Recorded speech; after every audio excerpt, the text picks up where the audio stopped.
Class में हम लोग सामाजिक क्रिया की जो विधियां मैक्स वेबर ने बताई है उनके बारे में हम चर्चा करेंगे।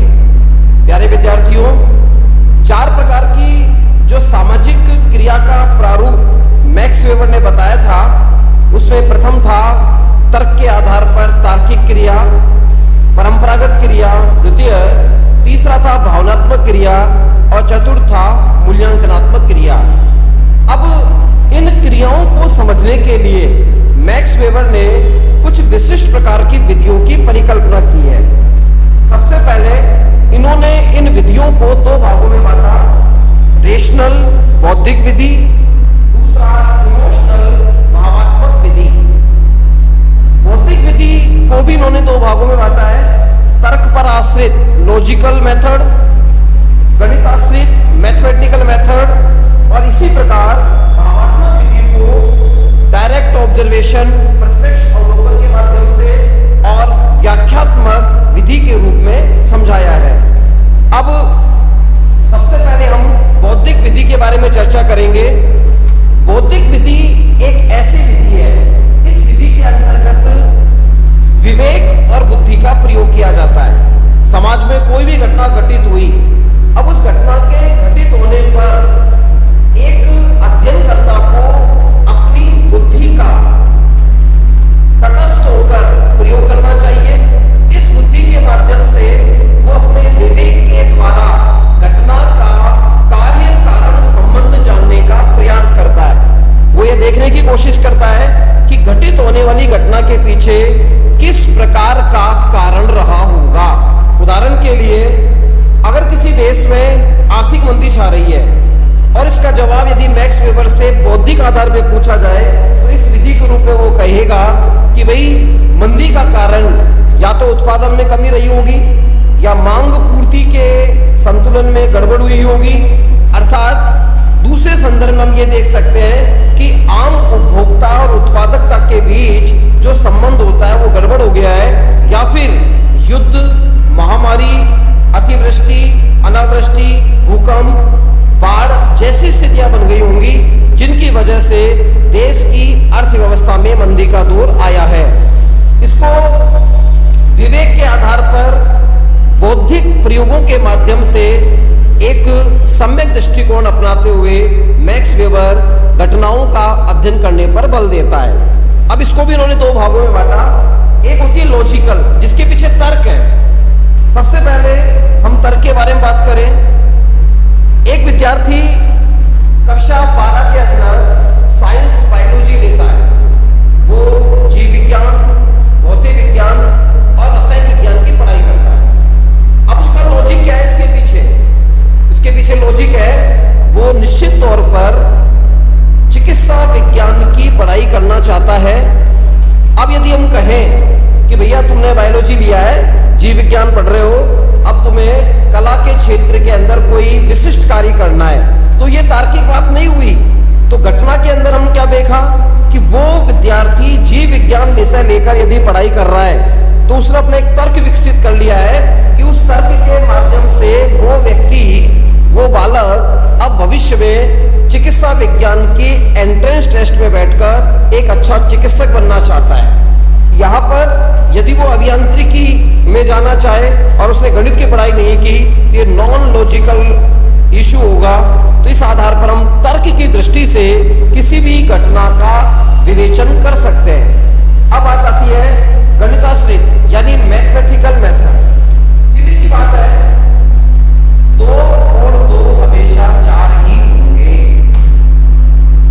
अब गणित का नियम कहता है कि 2 और 2 4 ही होते हैं, तो इसके अंदर ना तो भावनाओं की बात है, ना कोई विवेक बुद्धि की बात है, ना तर्क की बात है। ये गणितीय पद्धतियों के नियम के अनुसार ऐसा हुआ है। उदाहरण के लिए, यदि सांख्यिकी विषय का विद्वान पहले से स्थापित कर दे कि भाई z बराबर बहुलक है, कैपिटल M का मतलब माध्यिका है और x बार का मतलब माध्यिका या मध्यमान, उसको मीन मोड मीडियन के रूप में वो परिभाषित कर देता है, तो ये चीजें गणित के नियमों के अनुसार पहले से सिद्ध हो चुकी है।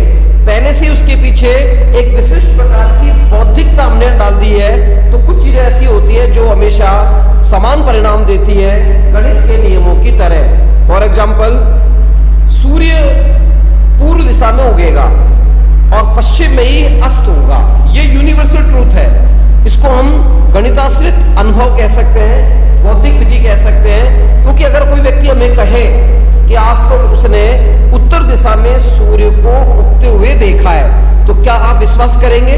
बिल्कुल नहीं करेंगे, क्योंकि ये गणिताश्रित तर्क पर आधारित है। तो वेबर कहना चाहता है कि यदि हमें सामाजिक क्रिया का अध्ययन करना है तो हमें बौद्धिक आधार पर कुछ गणितीय परंपराओं को, मैथमेटिकल मेथड को भी यूज करना पड़ेगा। जैसे एक इंजीनियर तार्किक क्रिया के अंदर योजना बनाता है, वो पुल का डिजाइन करता है, पुल की कितने लेबर काम करेंगे, कितना शीशा, कितना लोहा, कितना सीमेंट काम में आएगा, उसकी मैथमेटिक गणित चलती है। अब उस गणित के आधार पर यदि वो एक रूपरेखा बना के कह दे कि 29.5 फीट लंबा पुल बनेगा, अब कोई विद्वान इसको चुनौती दे कि भैया 29.5 ही क्यों हुआ, तो यहाँ उसका ये मूर्खतापूर्ण प्रश्न होगा, क्योंकि उस इंजीनियर ने तार्किक क्रिया के माध्यम से, पूरी गणितीय विवेचना के माध्यम से उस पुल का डिजाइन डेवलप किया है। तो इस आधार पर गणिताश्रित जो क्रिया है उसे बौद्धिक विधि के रूप में शामिल किया गया है। अब प्रश्न उठता है, भावात्मक विधि जो मैंने दूसरा रूप दिया, इसे हम प्रथम मान सकते हैं, इसे हम द्वितीय मान सकते हैं। तो भावात्मक विधि क्या है? Emotional touch. अब यहां पर कुछ विद्यार्थियों के मन में संदेह हो सकता है कि भाई एक तरफ तो हम वस्तुनिष्ठता की बात करते हैं, फिर उसमें भाव, मन के विचार यदि आ गए, फिर तो वो विषय अतार्किक हो जाएगा, अवैज्ञानिक हो जाएगा। वेबर इसका सटीक जवाब देते हैं कि भावात्मक इमोशनल क्रियाओं का भी विशेष योगदान होता है, क्योंकि इसी के आधार पर इन्होंने प्रभावात्मक सामाजिक क्रिया की विवेचना की थी। भावात्मक क्रिया जो है, इसके अंतर्गत व्यक्ति के भाव देखे जाते हैं, प्रभाव देखा जाता है, मानसिक प्ररचना देखी जाती है। मैं एक उदाहरण दूंगा, आप उसमें समझने का प्रयास करना। एक छोटा बालक अपने घर के अंदर देखता है कि आज भोजन की व्यवस्था नहीं है, उसकी माँ बूढ़ी माँ बीमार है, पिता उसके है नहीं, माँ से वो भोजन की मांग करता है। माँ कहती है कि वो असक्षम है, भोजन उपलब्ध नहीं करा पाएगी, तुम कहीं से भी अपनी व्यवस्था कर लो। बालक स्वाभिमानी है, वो इंतजार करता है कि माँ के सही होने का। एक दिन हो गया, दिन भर भूखा रहा, उसने कोई पेट में उसके दाना तक नहीं गया, कुछ भोजन नहीं किया। अब वो जब भूख से परेशान होता है, पास वाली दुकान पे गया, उसने देखा कि दुकान के बाहर शोकेस के ऊपर डबल रोटी के पैकेट रखे हुए हैं। वो चुपचाप गया और डबल रोटी का पैकेट लेकर वो भाग गया। लोग उसे चोर समझ रहे हैं। अब वेबर कहता है इस घटना का हमें इमोशनल टच के आधार पर स्टडी करनी पड़ेगी, ये देखना पड़ेगा उसने चोरी क्यों की। अब चूंकि हमने आपको इस उदाहरण को बताया है, तो आप समझ सकते हैं कि वो बेचारा परेशान था, मजबूर था, वो जानता था कि उसके घर में पिता नहीं है कमाने वाले, उसकी माँ के द्वारा भोजन की व्यवस्था नहीं की गई क्योंकि वो बीमार है। तो ऐसी स्थिति में यहाँ उसका चोरी करने का मंतव्य, मंशा क्या है, इसका जब स्टडी किया जाएगा तो उसके अंदर वेबर कहता है कि उस पक्ष का अध्ययन करना भी जरूरी है। चोरी करने के कारण क्या थे, क्यों चोरी की, क्या उसको खूब मालूम है चोरी करना गलत है, लेकिन उसकी मजबूरी है, वो छोटी आयु होने के नाते कमा नहीं सकता, तो उसने चोरी जैसा एक अपराध वाला कृत्य किया है। तो इस घटना का भी अध्ययन यदि हम करते हैं, इसकी मंशा जानने के प्रयास करते हैं, तो ये भावात्मक विधि के द्वारा किया गया अध्ययन होगा। वेबर भावात्मक क्रिया को दो भागों में बांटता है, प्रत्यक्ष अवलोकन और व्याख्यात्मक। विद्यार्थियों, प्रत्यक्ष अवलोकन का तात्पर्य है डायरेक्ट ऑब्जर्वेशन, यानी व्यक्ति कोई है, अब वो क्रिया करता है, इस व्यक्ति को क्रिया करते हुए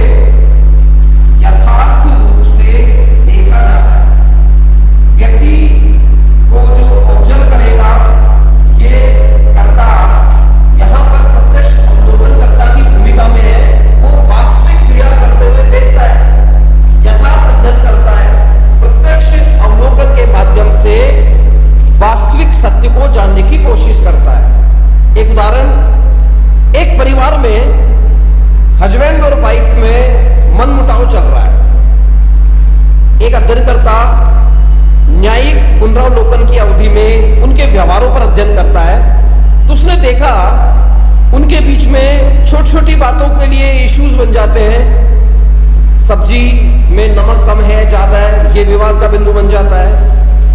उसको उसकी अहम की तुष्टि नहीं हो पा रही, महिला कुछ अलग करना चाहती है, पति उस पर रोक टोक करता है या उसके परिवारजन करते हैं। इन घटनाओं का कोई विशेष महत्व नहीं है, लेकिन आप ध्यान रखें, ये छोटी छोटी घटनाएं जब कलेक्टिव हो जाती है, आपस में जुड़ जाती है, तो फिर एक दिन वो तलाक का कारण भी बन सकती है।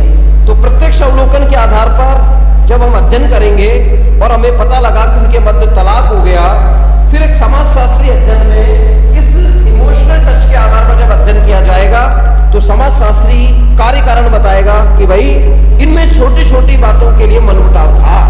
ये लोग एक दूसरे की स्वतंत्रता में बाधक बन रहे थे, अनावश्यक संदेह कर रहे थे, उनके मध्य वैचारिक मतैक्यता का अभाव था। तो ये स्थितियां जो हमने अवलोकित की, ये प्रत्यक्ष अवलोकन के माध्यम से हो सकती है और इसमें कहीं ना कहीं एक भावनात्मक पक्ष जुड़ा होता है।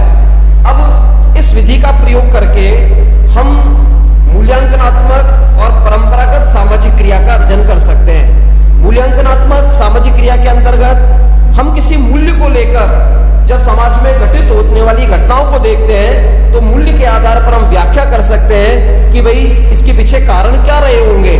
ये परंपरा जो आज के परिप्रेक्ष्य में चाहे अस्तित्व खो चुकी है, लेकिन इतिहास में इसका क्या महत्व रहा होगा, ये प्रत्यक्ष अवलोकन की विधि के माध्यम से हम जान सकते हैं, भले ही इसमें हमें प्राथमिक और द्वितीयक तथ्यों का प्रयोग करना पड़े। अंतिम भावात्मक विधि के रूप में व्याख्यात्मक विधि का प्रयोग किया गया है। व्याख्यात्मक विधि का संदर्भ मैक्स वेबर ने अंतःक्रिया से जोड़ा है। विद्यार्थियों, अंतःक्रिया आप पूर्व में पढ़ चुके हैं, एक ऐसी क्रिया है जिसमें ए और बी दो अलग अलग व्यक्ति हैं, ये परस्पर विचारों का आदान प्रदान करते हैं, अपनी बातों को रखते हैं, और ये कार्य 5 मिनट 10 मिनट का नहीं है, यह कार्य सतत है, लंबी प्रक्रिया में चलता है। तो जब दो सदस्य परस्पर वार्तालाप के माध्यम से संवाद स्थापित करें, विचारों का आदान प्रदान परस्पर करें और यह स्थिति गतिशील अवस्था में निरंतर होती रहे, हम इसे सोशल इंटरेक्शन, सामाजिक अंतःक्रिया कहते हैं। व्याख्यात्मक विधि में यह देखा जाता है कि अंतःक्रिया के प्रकार कैसे हैं। अंतःक्रिया कम हो रही है या उच्च स्तर की हो रही है, उस आधार पर हम व्यक्ति की घटनाओं का अध्ययन करते हैं। अंतःक्रिया का जो प्रारूप है, यह सामान्यतः व्यक्ति से व्यक्ति के मध्य होता है। इसके अंदर एक पक्ष नहीं है, ये द्विपक्षीय है। ए बी के साथ वार्तालाप करेगा, बी ए के साथ करेगा। इनके मध्य जब तक संवाद स्थापित नहीं होता, अपने विचारों को ये प्रकट नहीं कर पाता, अंतःक्रिया संपन्न नहीं होगी। यहां मैं एक बात स्पष्ट कर दूं, अंतःक्रिया में प्रतीकात्मक शब्दावलियों का प्रयोग नहीं होता। जैसे मैं किसी से पूछता हूं कि आपने खाना खाया, और वो कहे जी हां मैंने खाना खाया, इट मीन्स मेरा प्रश्न करना, उसका रिप्लाई करना एक अंतःक्रिया हो रही है। लेकिन यदि मैं कहूं आपने खाना खाया और वो प्रतीकात्मक रूप से इशारा कर दे, अब इसको आप नहीं का इशारा मान सकते हैं, मुंह से ध्वनि करके बोले अब ये की जो ध्वनि है, इसको आप क्या मानेंगे? क्या उसका जवाब हाँ में है या ना में है? तो कभी भी अंतःक्रिया में प्रतीकात्मक शब्दावलियों के प्रयोग को शामिल नहीं किया जाता है। वैसी स्थिति में जब व्याख्यात्मक विधि का हम भावनात्मक आधार पर या भावात्मक स्वरूप के रूप में प्रयोग करते हैं, तो अध्ययनकर्ता से अपेक्षा की जाती है कि वो अंतःक्रिया का स्तर देखे। देखिए, मैं 2 उदाहरण देता हूं, आपको समझ में आ जाएगा कि अंतःक्रिया का स्तर अलग कैसे होता है।